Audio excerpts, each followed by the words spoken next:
Well, hey guys, welcome back. I'm here with a new kitchen gadget. Well, actually, this is more than just a kitchen gadget. I've used one exactly like this for years. This is a replacement because my grandchildren were eager to get in the pool and they were testing the water temperature and it fell in the pool. So I got a new one. This one I just picked up a few weeks ago. And by the way, this is a professional tool, and you would be amazed how the price has come down. You can check that with the link in the description. Now, before I begin, I would like to give a shout out, a thank you to all of you who give my videos a thumbs up and watch them to the end and share them with your friends, because that sends a positive message to the algorithm, and that helps a small channel like mine survive. YouTube has changed, you probably noticed that, and it is a struggle. Thanks, guys. Now, one of the ways I used to use this is I used to have a motorhome, and I actually used to tow a car behind the motorhome. And when I was fueling up, I would walk around checking the tire temperatures.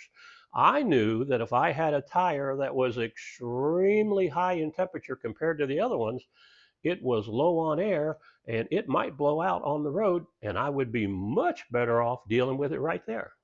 One of the main ways I use this infrared thermometer is to make sure my cast iron skillet is hot enough when I grill roasted chicken. I also use it to check my refrigerator. A normal refrigerator runs between 38 and 40 degrees Fahrenheit, so it makes it very easy to check.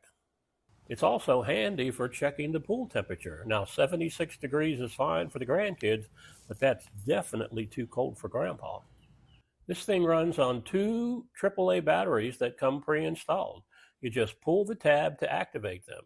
The display shuts off automatically to save battery life. Using it is basically point and shoot. You aim it at the surface you want to check and hold the trigger.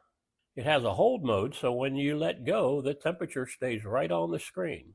There is a button to switch between Fahrenheit and Celsius and another to turn the laser on and off. Now, the laser helps you aim. If you point it at an AC vent, the laser ensures you're checking the actual air temperature and not the ceiling next to it. The third button is for emissivity. Now, that's just a fancy word on how well the sensor reads different surfaces, especially thick, shiny ones like bare metal. It comes factory preset at 0.95, and honestly, it's highly unlikely you will ever need to touch it.